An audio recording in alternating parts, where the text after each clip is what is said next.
You are listening to Chaos Public Radio. Welcome back to Gender Non-Conforming Chat. I am your host, Mary Jane Blank. Today I have with me Jer Adrianne Lelliott. That's it. You said it all correctly. Perfect. Good. All the syllables. I was concerned. I know. It's a lot. What do you do? I'm a theater maker and an arts executive and an educator. That's amazing. So what do you, like, educate or teach about? Sure. I mean, it's all theater. It's pretty much all theater. All right. Almost everything's theater. Theater and nonprofit. Yeah, I mean, I do all the things. I was a theater rat from the time I was, like, not quite 5 years old. I'm 37, so I'm just a lifer. For sure. The thing I guess I do the most is producing, technically, but it's pretty evenly split between producing, directing, and acting. Used to be the main thing I did, and now I'm very, very choosy about when I do that. Sure. Yeah, no, same kind of thing. Yeah, with me as well. Like, and yeah, this is very funny. We had this similar kind of thing. I was acting, like, from 5, and, like, I sort of stopped doing theater in college, but yeah. That was kind of the thing, too. It's like, how do you be an actor when you, like, are coming out as trans, trying to figure out, like, what it's all about, and it's like, wait, how do I fit? Yeah.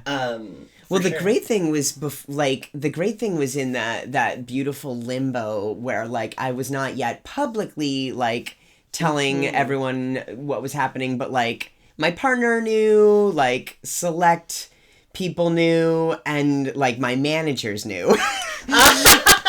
And so they would send me, they were like, well, what do you want to do? And I was like, I don't want to play boys. I was like, I can't play girls. This is at a very different point in my presentation. Sure, right, yeah. And I was like, I would love to, like, go out for, like, co-stars where the gender doesn't matter, or preferably where they think that it matters, and they've been like, we want a dude, but really it's like, there's no reason this has to be a dude. So lots of, like, DJs or, you know, paralegals, like, people with 5 and unders, right? Like 5 lines or less. Sure. And I would show up to the auditions and it'd be like mostly kind of like 30-something men, and then me in like lipstick and heels. Yeah. But also like trousers, you know? Sure. So I didn't book anything, but like it was a really glorious time for me to like walk onto studio lots that I've been walking on my whole life and be like, hi. Absolutely. That's so cool. So yeah, that goes well into my first general question, which is sort of, what is your gender journey? Or like, if gender journey. Yeah. Or like, how would you describe your gender, like either one? Both. Sure. Yeah. It's always a journey, right? Both end up being intimately connected. Totally. So, yeah. Well, like, you know, the simplest definition is I'm a trans woman. Like, that's, like, the most base. You know, the identity list, it's different lengths for different audiences. Like, some people are still like, wait, what's cisgendered, you know? Right. This actually came up at the party that we were both at. That I do identify both as a trans woman and as non-binary. Those things are not mutually exclusive for me. To kind of answer your question, my gender journey is, I'm trying to find alignment with, like, I'm trying to catch up with versions of my life where I had been born with a vagina or had a different, like, acceptance and tolerance or blah, blah, blah. And like, okay, if none of this bullshit, if I'd just been a typical girl, right, I still would have been just as genderqueer. Yeah. I'm trying to land at the point where I would have landed then.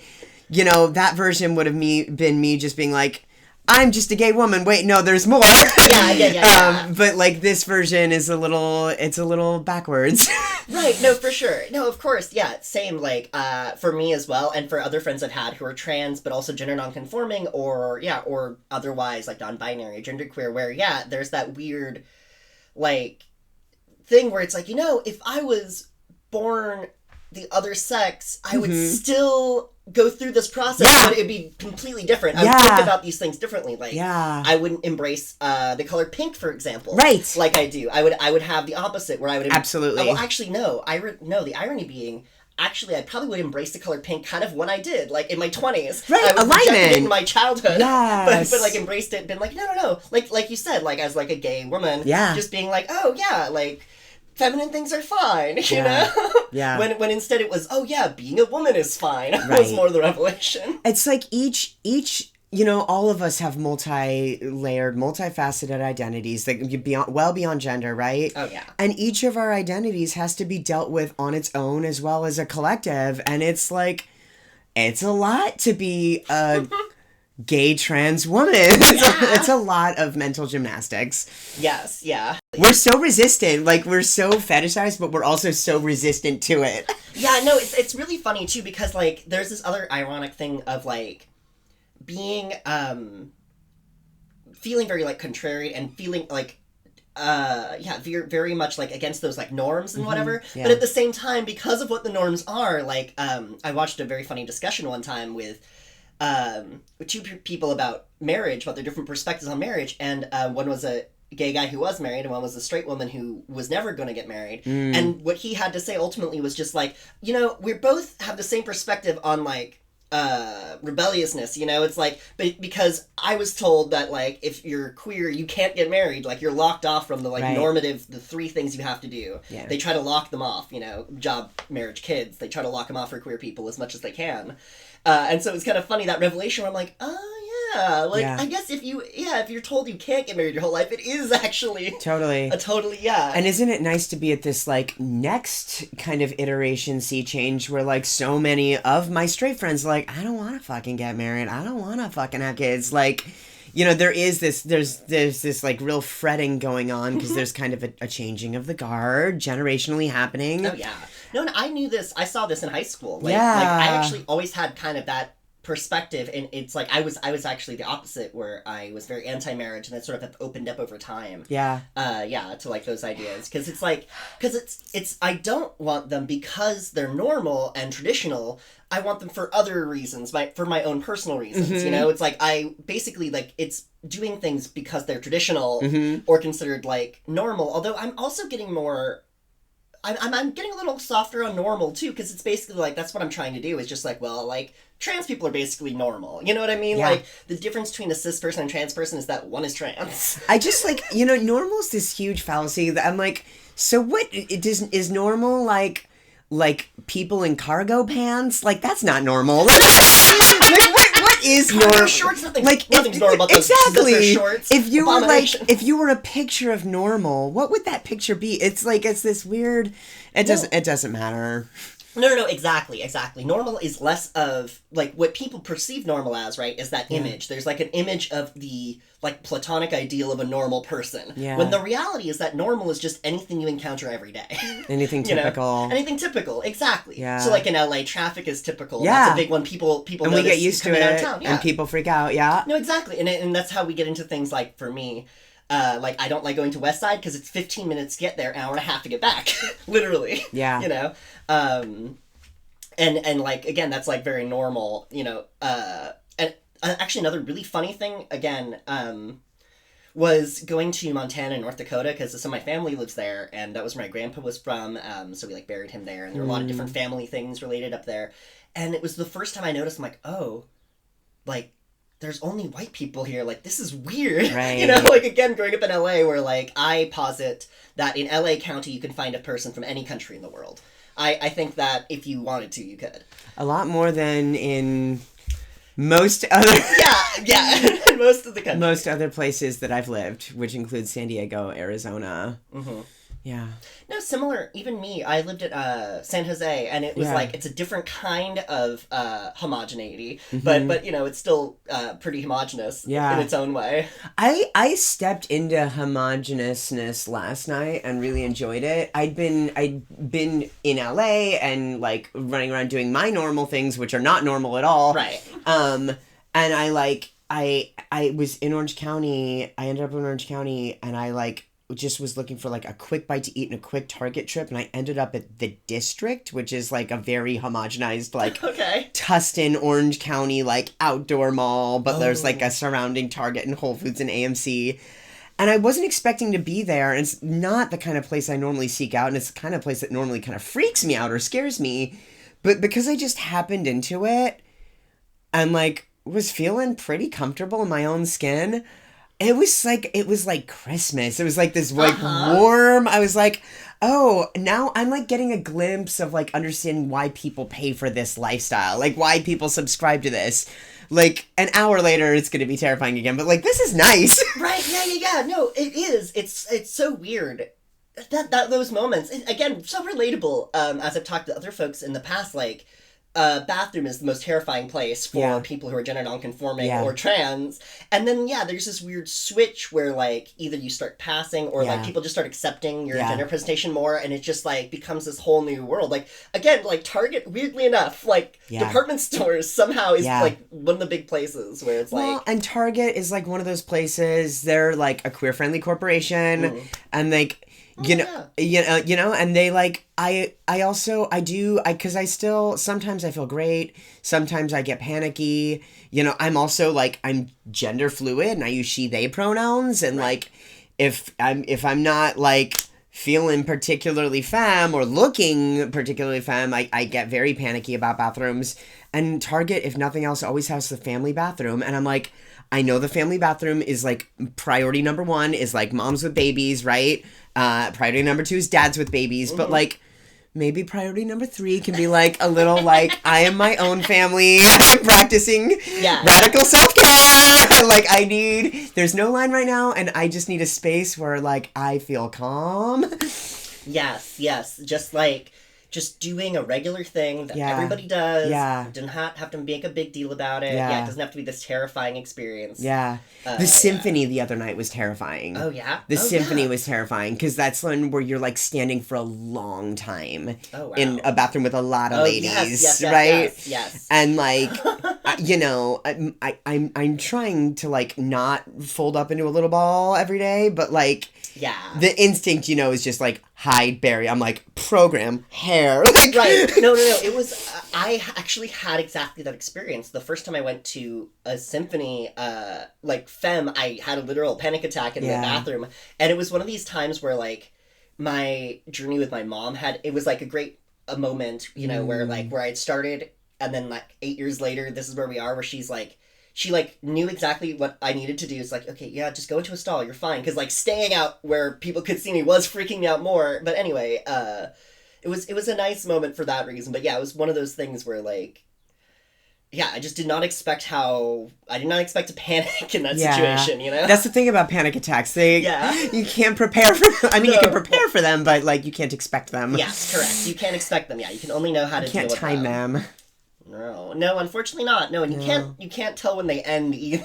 Oh God, this is why I do not do DoorDash anymore. Yeah, panic attacks while you're driving was very rough. Yeah, that was hard. Yeah, no good. People are like, I want my blah blah blah. You're like, I need to pull over and breathe. No. I actually remember this very vividly, because it was like the first day I did it in LA, because I did it in San Jose for a while, and then I moved here, and like 6 months, 7 months later, like a while later, I started doing DoorDash here. And the first day, I just have this memory of like pulling out of this guy's place where I had to get out as quickly as possible, but I'm having a panic attack while I'm trying to drive. And I'm just like, oh my God, is this my life now? Just like trying to not... Like, okay, I don't have very good control of my body, but also I need to have enough control to not die. Yeah. Or kill somebody. Right. Those things. Both those things. Yeah. Those are generally my rules of life. Yeah. You know, don't kill anybody. Yeah. But it's the moments where you have to become hyper-focused on those things. Like, okay, bitch, this is real now. Yeah. This one counts. No, I've had moments like that now where, like, I've actually intellectualized it in a weird way where, like, in the moment where, like, my friend of mine was having a panic attack, which also makes me panic, which really sucks. Not fair. Yeah, exactly. It's one of those things where it's like, I have all these tools to help you, but also I can't use any of them. But yeah, so in that moment where I'm like, okay, internally, like, I have to have a space where, like, okay, I am panicking. And so I also am my own internal therapist telling me, like, it's okay, get through it. And then also internally, like, my own, I don't know, like, maternal figure is an easy one, but that's not how I would think of it, you know, to be, like, in my own, like emotional, like, kind of hug kind of thing. And so it's like, there are ways, Yeah. you can sort of get through it. Like, that's one that's sort Well, of... that's a trans skill, I firmly believe, right? Like, that's a shared experience, like, across the trans spectrum of, like, being able to kind of, like, pull out and disassociate and narrate your life and, like, give yourself instructions and, like, kind of, Damn, that's I know, so right? true. No, especially because of reteaching yourself mannerisms, Right, reteaching right. yourself how to speak, which... This is a funny thing we could probably relate to, both growing up in theater, where, like, my theater training became so useful. Yeah. When I started transitioning, I'm just like, oh, I've had, like, 6 to 6 years of vocal training already. You know, they always said that theater school was like the island of broken toys or misfit toys or whatever, and it's fucking true, but I'm like, don't be mean about it. Like, you broke those fucking toys, and those were, like, your most beautiful, precious toys. Like, you're an asshole, right? Yeah. And now it's changed, because, like, theater is no longer necessarily theater departments, which I work in a lot of theater departments. They're not islands of misfit toys. They're just, like, the queer population of the campuses on campuses that aren't particularly queer. And I'm like, it really is like a safe hiding space and performing space, like a performative space, a space where it's like kind of okay to be broken, to be a broken toy and be like, I'm broken. How do I fix this so I can be, like, the most beautiful toy again? Yeah, no, exactly. And, like, especially with a lot of, like, student-run, like, play festivals, things like that, you get to see, like, there's a lot more conceptual space you can explore. Yeah. Like, that was definitely the case.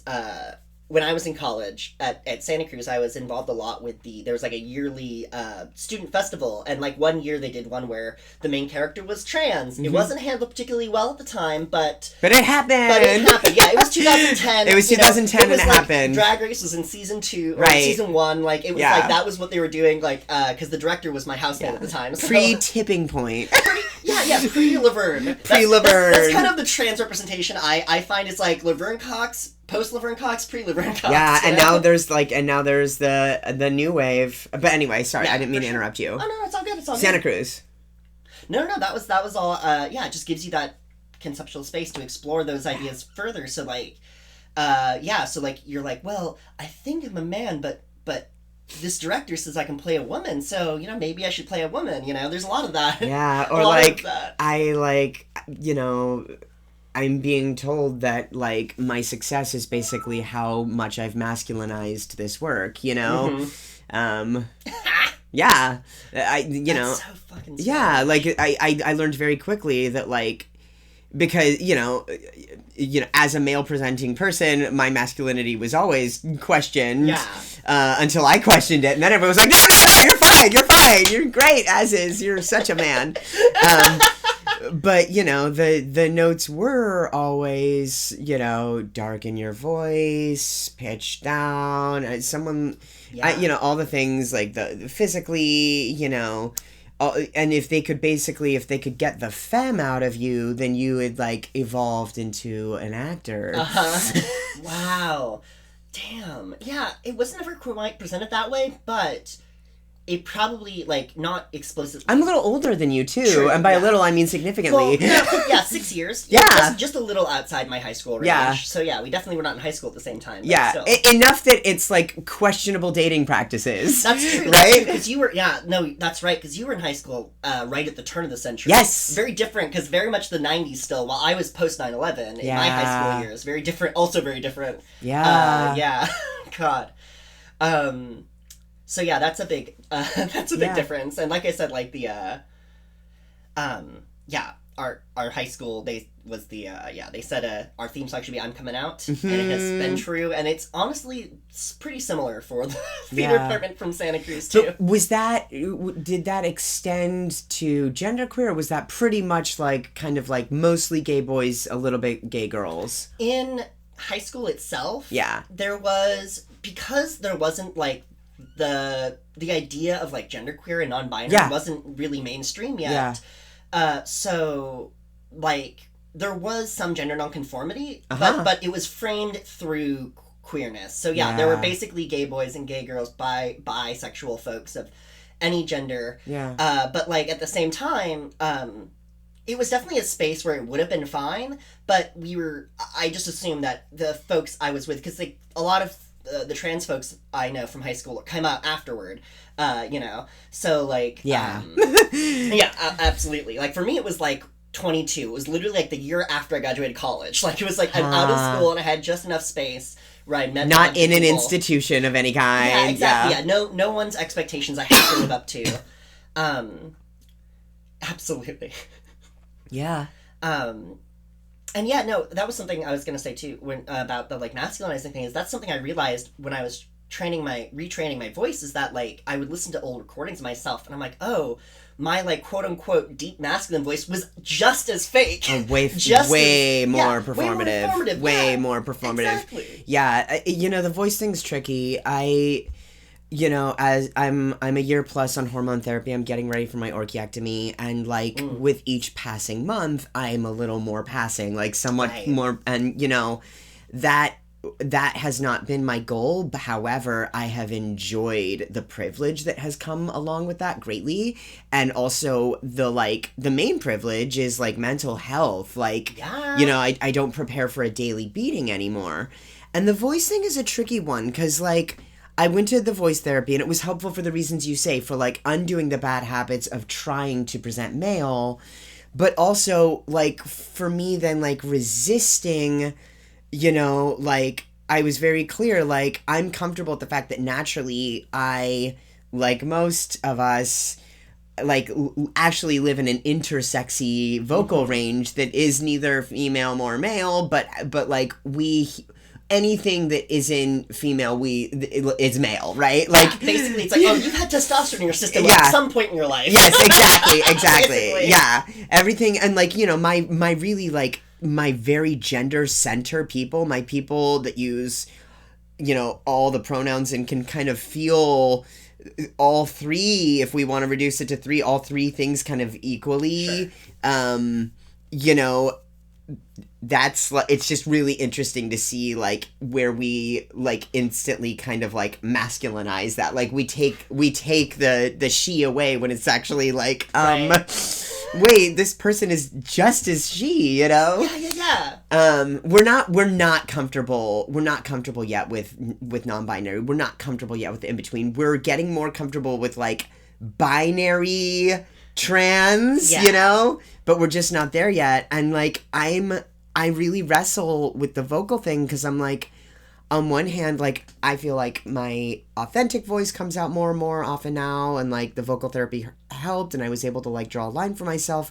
But I'm like, they have a surgery that's just like tightening guitar strings, and it's not like changing anything or faking anything. It's just tightening that string up just half a pitch, and like, how much better would my life be still with half a pitch? Right. But then also being like, fuck the fucking gender norms! Fuck you! Our next president is going to be Elizabeth Warren or Bernie Sanders, and it won't fucking matter in 10 years! Right, exactly. Yeah, exactly. Yeah. No, for sure, exactly. Yeah.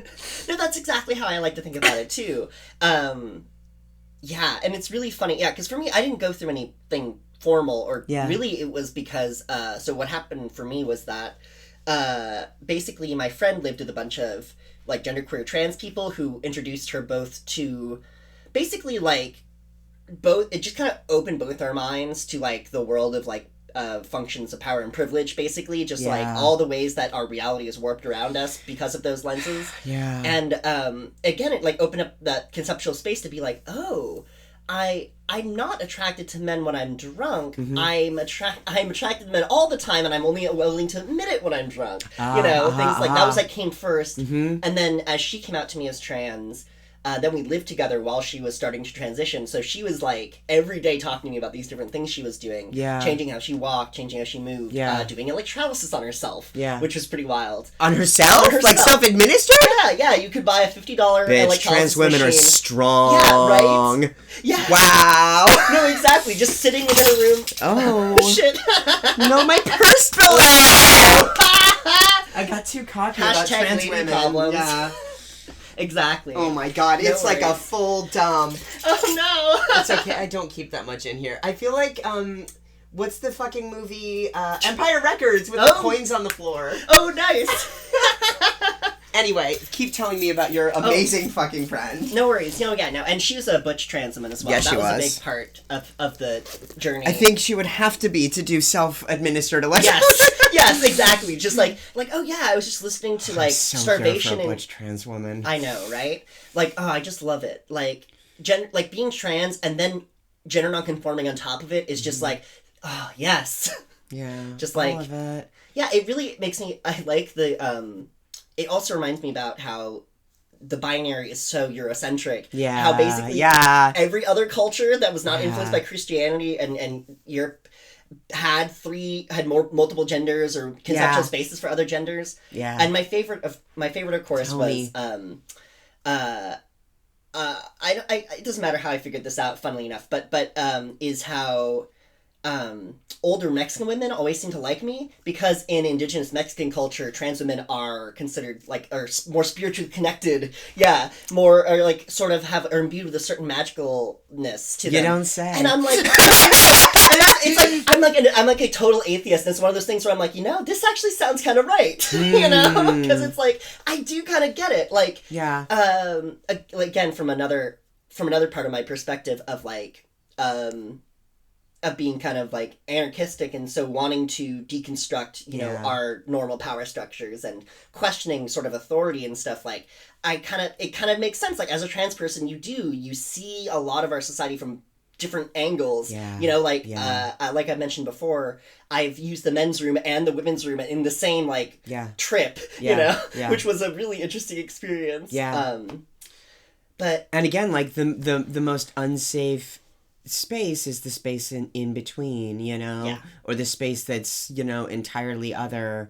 That's, I think about that a lot, experiencing, and, part of transitioning, in any direction to any degree is kind of like moving through a gender that is not your own towards one that is, there's like stops along the way and it's like, does life count yet if I know I'm still at the wrong stop, but and it's at those stops that you really like get a glimpse like, hey, this stop is where someone feels the most comfortable and they literally don't have a bathroom option, like they're literally just fucked all the time. I'm uncomfortable, they're like their situation is actually still quite hopeless. Absolutely. Yeah. No, yeah, it's that feeling I had when I identified as genderqueer and non-binary for 3 or 4 years, for the first 3 or 4 years of my transition. Oh, you stayed. Yeah. And that's very womanly of you. Dedication of a womanly trait, exactly. I always get that feeling. I always hated single-stall restrooms that were gendered. I always just wanted to, like, steal them every single time I saw them. Because, it's like, well, thank you for this, like, because single-stall restrooms are so good for trans people, but then it's like, why do you have to fuck it up? Yeah, totally. Did you have experiences around, being basically, like, socialized into standing up to pee when you didn't want to? Was that on the chart of things? You know what? Yeah, I think Did I just dredge something up for you? You did. No, totally. Because, like, it's one of these things, too, that I never thought about, but I realized, like, once I went to college, that was, like, immediately changed. Like, I didn't realize it yet. Mm-hmm. But, yeah, that was, like, one of the big first things. Yeah, I just, like, was much more comfortable sitting to pee. Yeah. And, like, even today, like, there are times where it is actually more convenient, like, very rarely. Sure. There's, like, a moment where it's convenient, and even then I'm like, no, I'm not gonna... stand? I'm not gonna fuck with it, yeah. Yeah, I know, it's such a fascinating thing, right? And it's also, like, can my psychology handle fucking with it? Yeah, pretty much. you know? No, it's like, I want one of those piss chops for vagina havers, even though I have a penis, well, so... I actually, one of the things I did was, like, a behavioral aid, as, like, a day job, for students on the spectrum, and, they would have us, a lot of boy students on the spectrum, ostensibly boy students, they don't understand, because it doesn't make logical sense, standing up to pee, like, mm-hmm. They want to sit, and, like, my job more than once in my life was to train a boy to stand to pee when that wasn't, like, what he wanted to do. And it was like, you know, even then, without language, without, you know, and being like all like so deeply in the closet, like, oh yeah, sure, I still like encountering that was just like bizarre. I was like, why? Like, why does he have to do? No one should do this. Yeah. Like, it splashes. Like, it makes a mess. It's gross.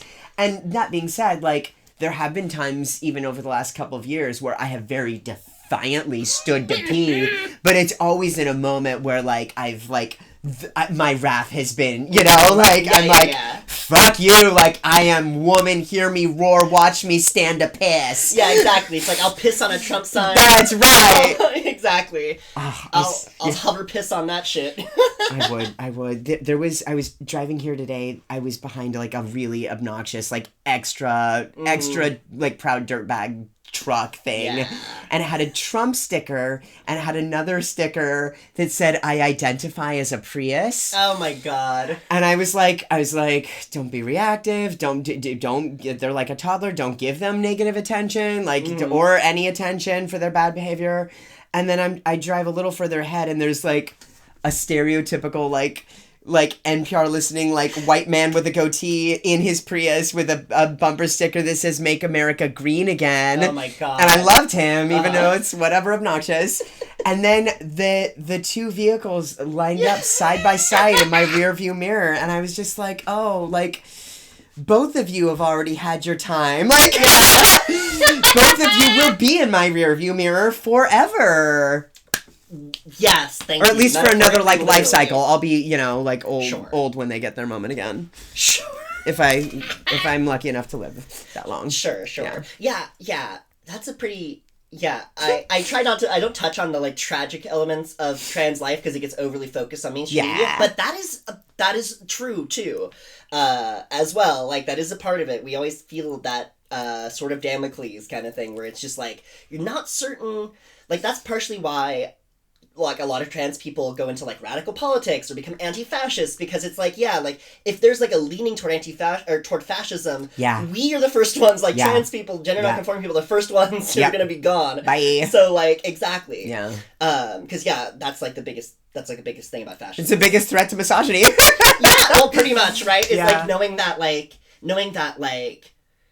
someone who grows up as a boy can be a beautiful woman as an adult. Or or a beautiful man can wear a dress. Or scarier still, like someone born with a vagina can fucking be a man. Yeah. And like, oh shit. And kick your ass at everything that you do. That's true. Everything you do, it's so true. They will do better.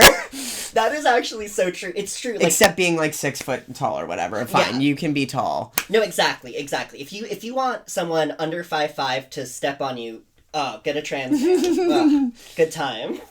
I know some really some tall trans men. Yeah. I know some beautiful tall trans women. Oh yeah. But they're, you know, we all bump up against like some kind of like ceiling or floor eventually. Like it's I guess like that's another like obnoxious privilege that I have is like I am a tiny person. Like I am 5 foot.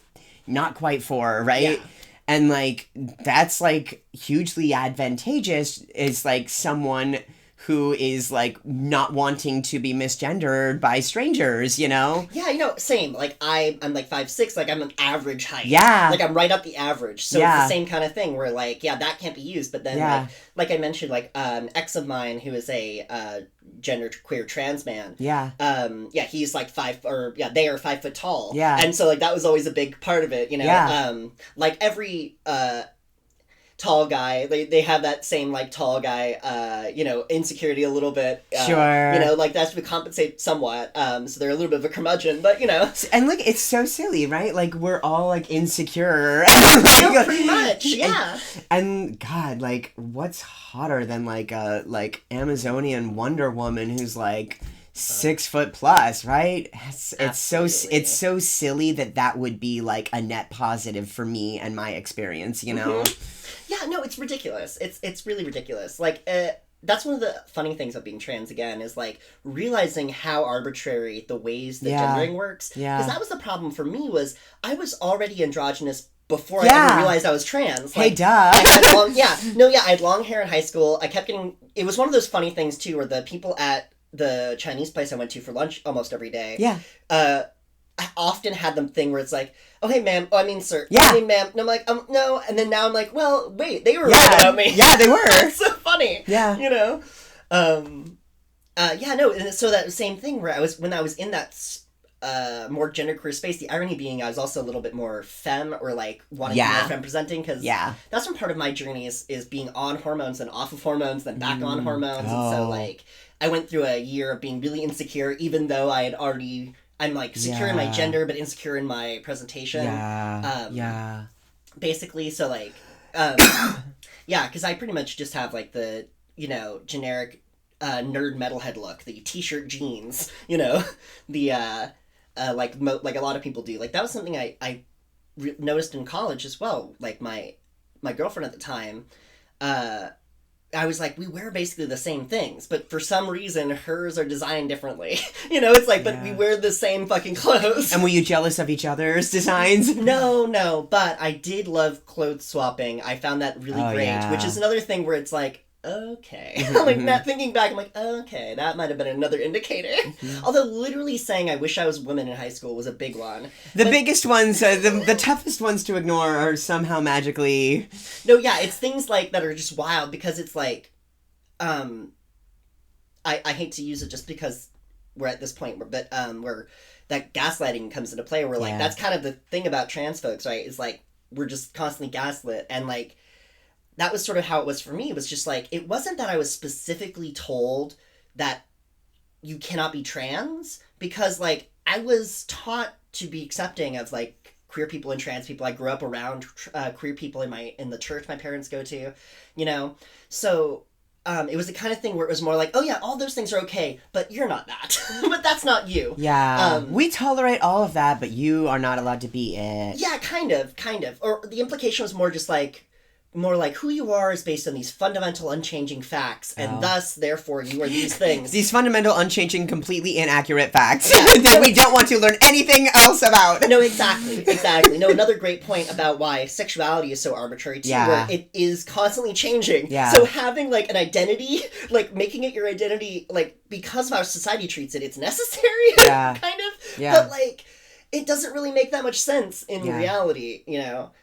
Well, and that's, like... You know, one of the, like, great unsung heroes of non-binary and genderqueer culture and awareness is the lesbian community. Like, that's the biggest tent. And so, like, you know, I know it caused some folks some, like, identity crises, like, as they found that, like, some of their long-term besties, like, yes, I'm still lesbian, but I'm actually, you know, non-binary or mask of center, and you know, I know it was, but like that's where like the roots of like Western awareness of it like happened in the lesbian community, and continues to be like the safest space for all of us. Yeah, exactly. And that's like I really like I'm not trying to like poo-poo on like gay men, because I love gay men. Gay men are wonderful, but like it really like I feel like the genderqueer space really happened in the lesbian community. Yeah. Well, no, because like a thing about a lot of like gay men spaces, and then over time like the sort of like move of like homonormativity, right? Yeah. Where there was this big era where they were pushing for marriage equality, where it was like basically being thank goodness. Yeah, basically no, it was a great result, but there was this time where it was like if you kind of lived like the normal life, then, you know, you should be acceptable whether or not you're two men or two women. Yeah.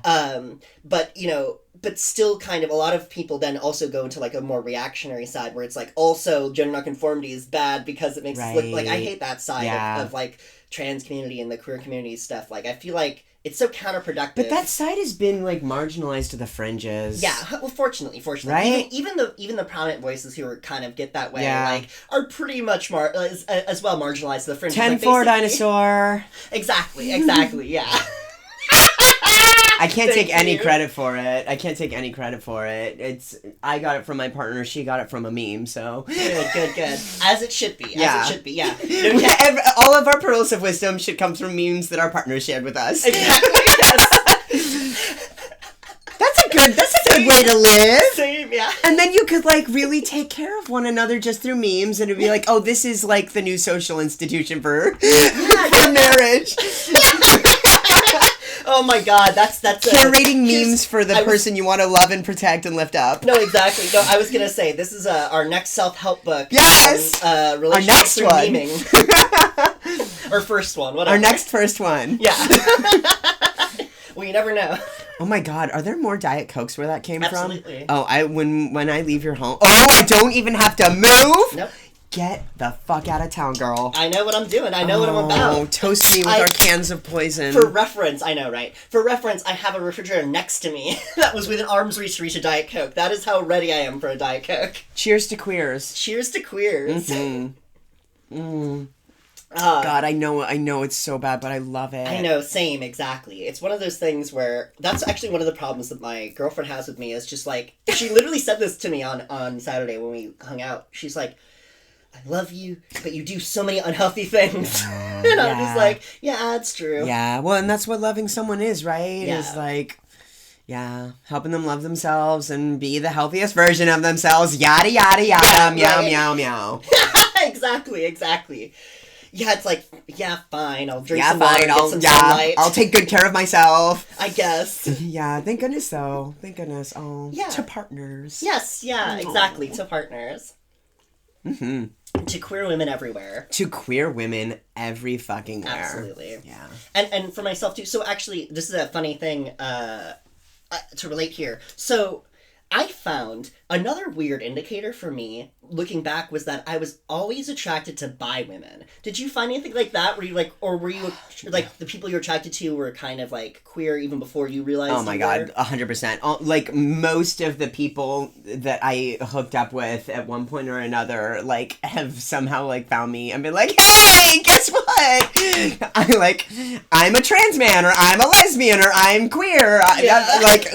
And I see it as a teacher too. I like. Oh, absolutely. You know, I teach kiddos, and I'll see like right around middle school, 7th, 8th, 9th grade. You see, you know, we call it cliques, but it's also like protective cells, and it can be harmful, but like within harmful systems, like the queers tend to / always flock together. Yes. And you really see a full spectrum of like, hey, those 2 or 3 kids don't appear to belong with all the rest of them. It's like, don't make assumptions, bitches. Like, those kids are fucking queer too, and who knows what their queerness is. And, like, they may never be visibly queer through, like, that kind of lens, but, like, we do find one another. Yeah. We really do find one another. No, absolutely.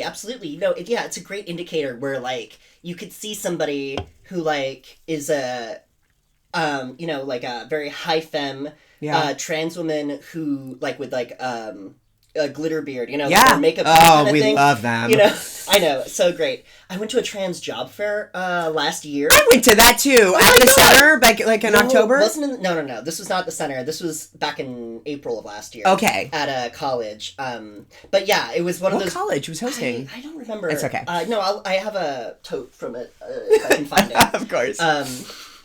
No, yeah, a lot of swag from there. And then the place who I felt like I had the most leverage with was Grindr, which was hilarious. Which was where? Grindr. Oh, yeah. The Grindr table. Yeah.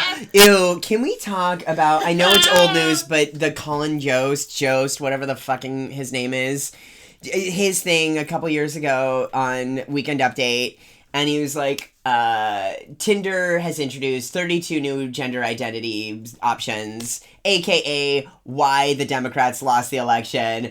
It was like so harmful, and like, why, like, go Tinder. Like, Tinder is not great at many things, but like Tinder becoming more like gender inclusive is a good thing for the world. And frankly, for like the safety of people on Tinder, you know? Absolutely, yeah. Genderqueer and cis alike, you know? Yeah.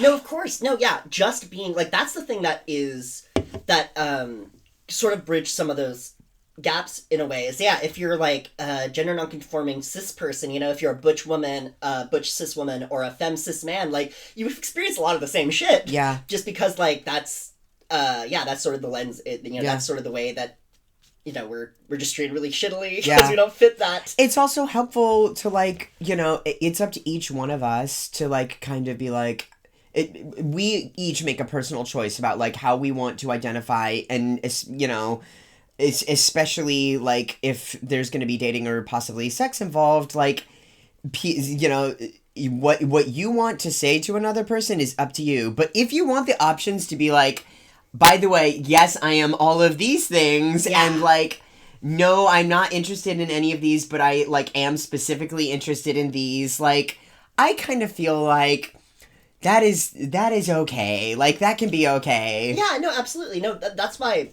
again, yeah, for all... Oh, goodness. Die Cup! Exactly. For all the criticisms I could have of Tinder, that I really appreciate, where I was actually just thinking that, too, where...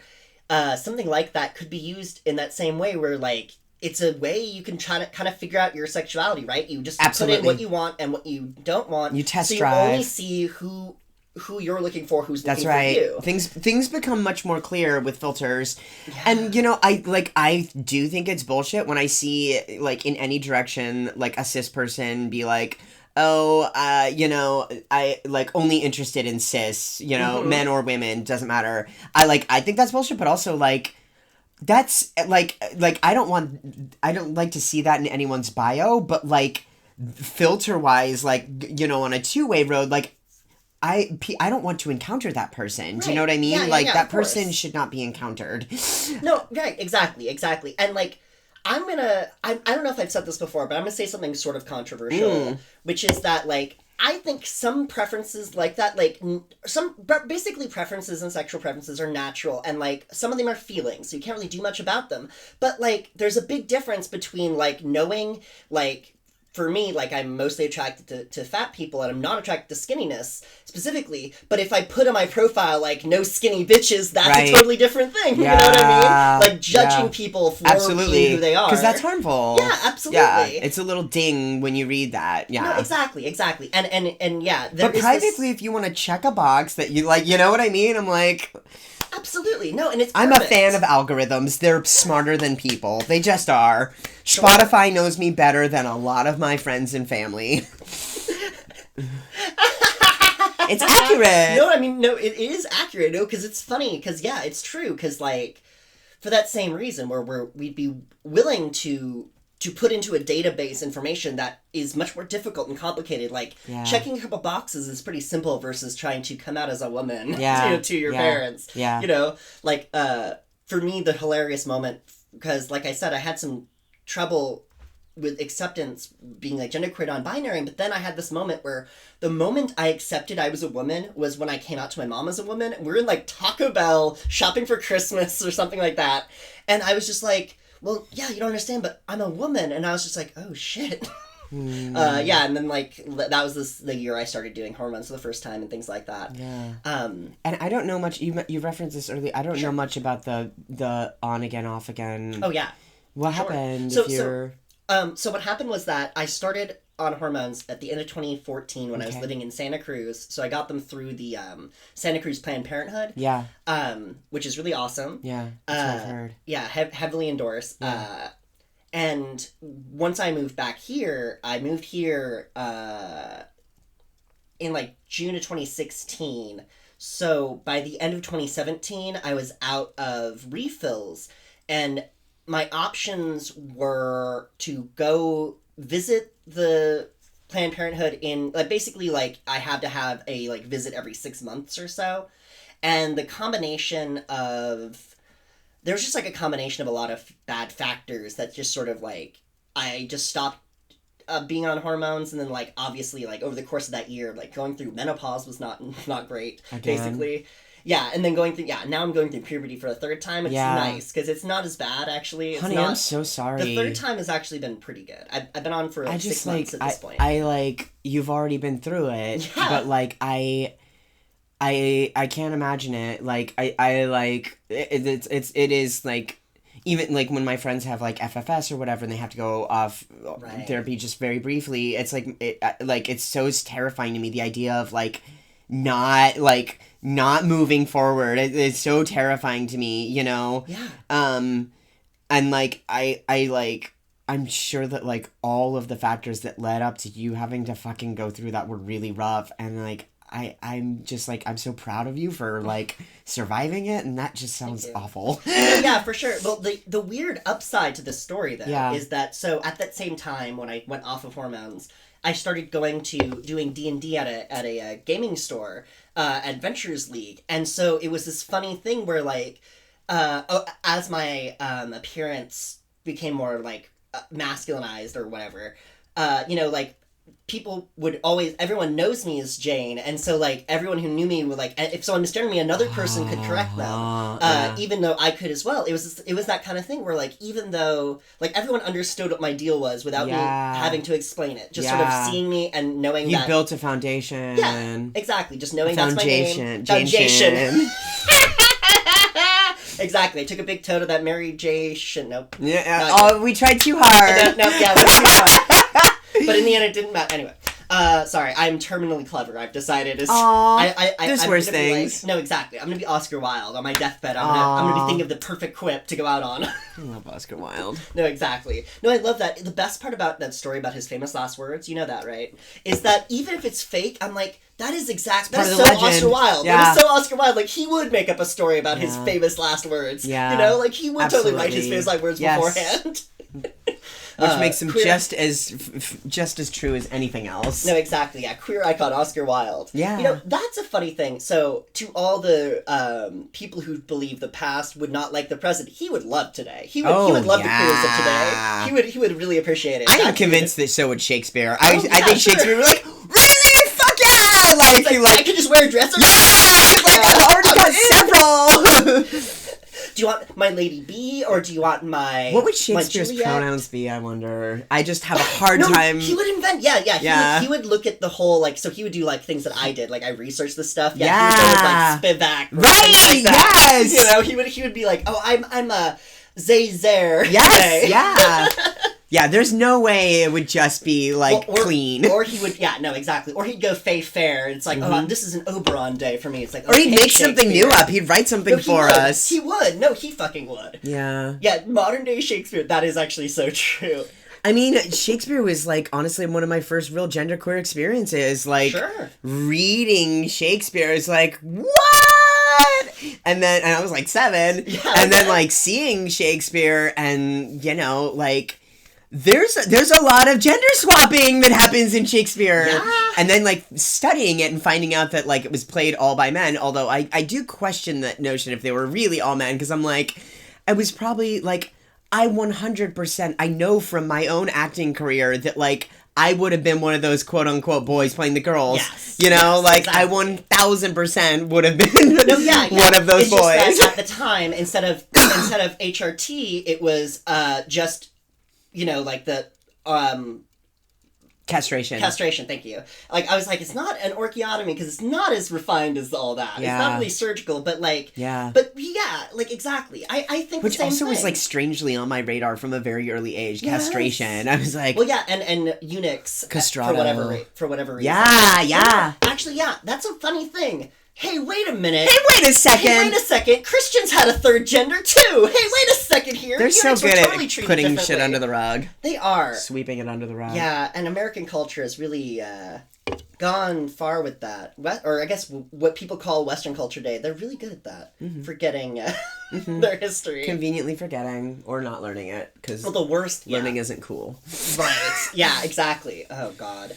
The worst. We are kind of living in the, like, shut up nerd moment. Like, the bullies have taken over all of the... No, yeah, we've hit the point where we now live in a post-internet meme age. Not in that, obviously, because they've been around forever, but, like, in that everyone now can meme. So, like, yeah, we have the thing where people used to think that the internet would be a bastion of information and spreading free information, but now it's been instead the spread of disinformation, because everyone spreads whatever they think and find any other people who think the same things. So that's how you get things like flat Earth coming back, which is just like nonsense on the face of it. It's just like, well, hey, I was told this my whole life. How do we know it's true? And it's like, well, a guy walked 800 miles 2,000 years ago with 2 sticks and proved it. So, like, we know, but okay. It's a very particular thread of human.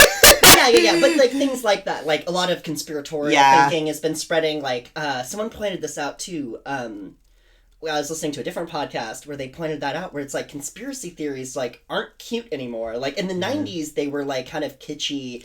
And, like, now it's, like, conspiracy theories literally get people killed today. Well, and, like, in the 90s, a lot of it was, like, you know, apparently, supposedly crackpot theories that turned out to just be, like, the facts. Yeah. No. And now the conspiracy theories are, like, really... No, yeah. They're propaganda-oriented. Exactly. Unfortunately, like, fascist propaganda, which is a big problem. Like, I was thinking about that, too, how, like... Even just thinking about that. Can you believe it's the fucking 20s and we're dealing with fascism? Again, no, we're just reliving the 20th century, basically.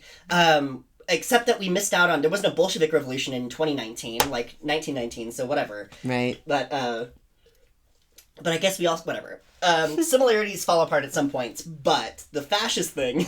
That one, no. To everyone's surprise, not everyone's. Well, no, unfortunately, because the other thing, too, is learning about it more is that, like, part of the early fascists that was really effective, especially for, like, you know, Hitler and the Nazis, was television and, like, the use of media. And now we have the most powerful mass media ever invented, you know? We have the ability, like, it's insane. Like, I have no idea. If you could take everything that's been written on the internet... Like, I wonder how many years it would take to read. I wonder if it would take longer than human history just to read what is on the internet. Oh, God, you know? That's my least favorite thing. Like, how, like, the accounting of what's happening takes as long or longer than what actually is happening. Yeah. No, that's the really annoying thing about, like, internet drama, for example. Like, where I hear about something as in, like, oh, I'm already sick of this thing that guy did. And it's like, wait, who is that? Who is that? And what did they do? Like, wait, I know nothing about any of this. I'm so proud of our generation, though, because listen, it sounds so obnoxious. I'm so proud of our generation. But no, it's not for the reasons you think. It's because I feel like when we reach retirement age, we're going to really embrace it hard. Oh, yeah. And, like... Shit. No, yeah.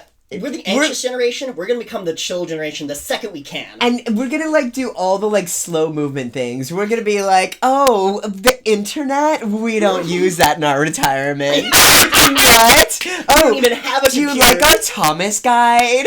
It lives in our Subaru. Right? That's it. There's no GPS here. That is so We true. memorize the roads of our local... Right, yeah, exactly. It's like, well, yeah, you just take a left at the because we're all gonna live somewhere like... what? No, yeah. If most queers I know talk to, live their dreams, you know, a lot of people will just live on these, you know, queer collective farms. Right, yeah, somewhere curated, we'll say. Somewhere very like curated that we will know intimately. Absolutely. Yeah. No, and I was gonna say, I'm already getting close. I have a, like, game center with a Nintendo 64 and an old TV set up, so, like, I'm already there. I saw when you posted that. Yeah. Oh, I love Duck Hunt so much. Oh, yeah. No, yeah, I need to get a light gun. Yeah. Because my girlfriend was talking about that, too, that she wanted to play Duck Hunt, and like everyone with an NES, I have the Mario Duck Hunt cartridge. You are really doing our generation quite proud, though, right now, because you've got the Nintendo... the case of Diet Coke and the case of Belgian beers. Yeah, like, you're right on brand, baby. I know, right? Exactly. Well, no, and then the Clerks poster. And then a big bong, yeah. Yeah. Oh my God. No, yeah, the Clerks poster I got in high school. So, like, all those are both from high school. Yeah. From the same trip. Yeah. So yeah, we actually went to the store. I think it's called Jane Silva's Secret Stash in Red Bank, New Jersey, where I got that. Like, it was one of those things where, like, yeah, my little 16-year-old heart was just like, oh yes, this is perfect. Yeah. Yeah. Oh gosh, and we put the fucker away today. Harvey Weinstein. Yeah, exactly. Oh man, I hope that they throw all the books at him and then they do it all over again in LA. Yes. Oh my God. Exactly. Yes. Like, I hope, he gets as bad as humanly possible. Yeah. And that this is also, like, just like people thought when they started the Me Too movement around this. Yeah. It will also start more high profile men. Yeah. Donald regular Trump. people. Yeah, that's right. And regular men also being prosecuted, because, like, the unfortunate thing is that, like, yeah, like, you got Donald Trump and Bill Clinton, these very big figures who have a lot of accusations against them, and then you have people like Brock Turner, you know, who, like, basically, like he could have had some repercussions, you know what I mean? Like, it could have set some motherfucking precedent, but no, instead it's like, oh god, he can ruin someone's life, but we can't ruin his. But anyway, rape culture's fucked up. Yeah. Basically. Yeah. And it keeps a lot of genderqueer people in the closet. Like there's a ton of people that are afraid to come out and, you know, are like just like living like the best life they can set up for themselves, like literally because of rape culture, like as a direct result of rape culture. Jeez, or especially so like asexual people, like people that literally like they don't want to have sex with you and are told like they must. Right. No, exactly. It's one of those things again where like I feel like asexuality, like I too have trouble understanding it as someone who is not asexual, but like it's so simple, and it like already kind of fits into our culture in a lot of ways. It like it's kind of weird that it's still marginalized too, especially you know? Because like, not that this is like a good healthy thing, but at this point in time, like I think a vast majority of people essentially end up living pretty asexual lifestyles, even if they are not asexuals themselves. Right. Yeah. Like, everyone learns to be abstinent, you know? True, At some point in their lives. Right, no, exactly. Actually, yeah, I can attest to this myself. Until this year, I had sex twice a year, every year. Yeah. You know? Yeah. Pretty much. Yeah. And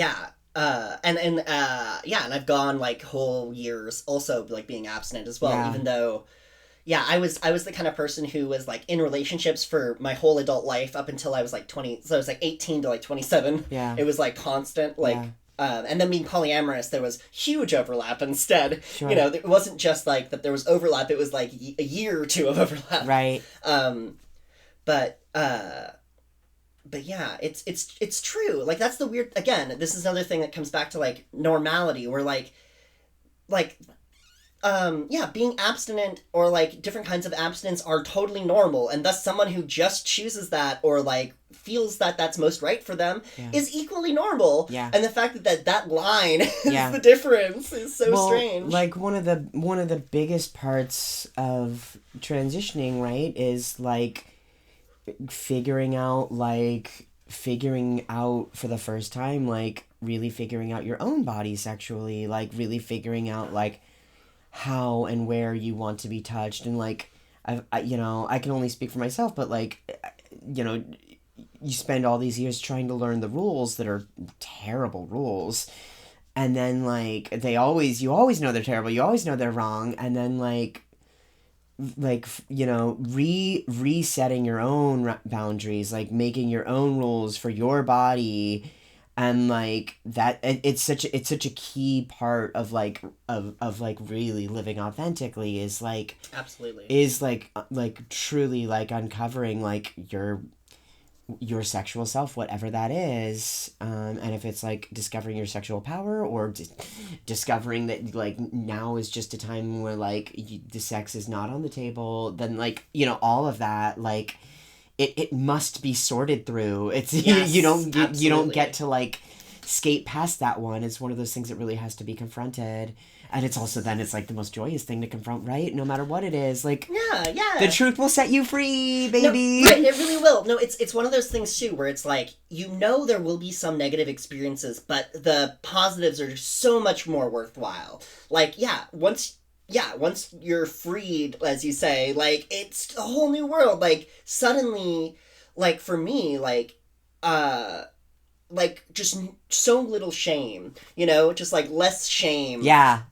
You know, like, again, like, that same sort of confidence is sort of what got me through, you know, being off of hormones. Because like part of why I could do it was I know that I'm a woman, and it doesn't matter either way. Yeah. But it's still hard to suffer the barrage of daily attacks on that, no matter how strong ass you are, you know? Right. No, of course. Well, no, it's the same kind of thing where, that helps. I'm more willing. When you can go home and like touch yourself, like, it's very reaffirming. Oh. Absolutely. Yeah. Holy shit. I hadn't thought about it, but it's so true. And like a funny thing too. So again, this like relates back to the queer community that I was first sort of not, I guess the more like trans community that I was knowledge about, because I was always friends with queer folks. Like I said, I always dated bisexual women. Yeah. So like I don't think I was ever technically straight, because I've never actually dated a straight person. Yeah. So I don't think I can. I think it's fair to say that you were not actually technically straight. Yeah. No, exactly. I was already a gay woman. It's just like no one knew it. Exactly. Yeah, but yeah, so in Santa Cruz, though, another big part of that was the kink scene, too. For that exact same reason. All the old hippies. A little bit. Yeah. But a lot of the college students as well. But yeah, just that same kind of thing where it's like just needing that conceptual space where people prioritize boundaries first and foremost. Yes. Which is so different. And then, and exploration and having these very distinct, and rules, basically, that, like, for me too, like it's been hard for like like safe words, for example, like everyone's supposed to kind of have their own, but for me, like, it's much easier to take on the what kink.com does, which is for all their scenes, their actors, they do a yellow red thing. So like red is their safe word, and so that's for me the same thing. But yeah, just having like those spaces where you can like set those boundaries. And so like I feel like a lot of trans people probably get into kink scenes and it might not end up being kinky, but Absolutely. Just because it gives 100%. you that conceptual space. Totally.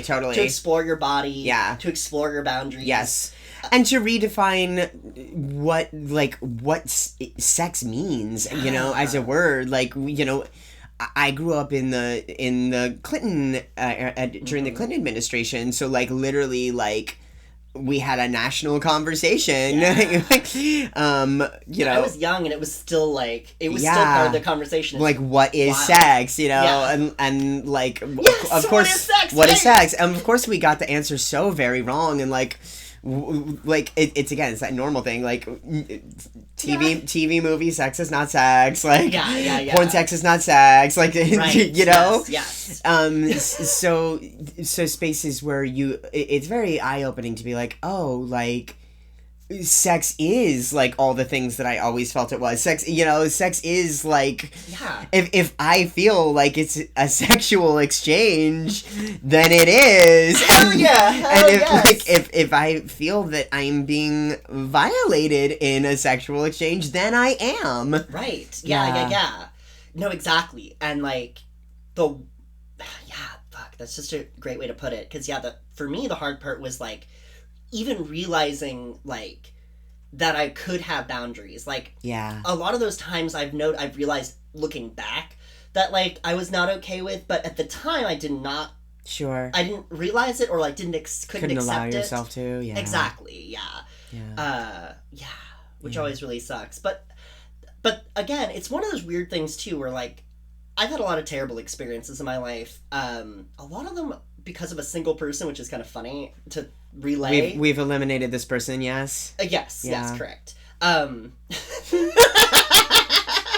Yes. Oops, sorry. They're sleeping with the fishes. They've been eliminated.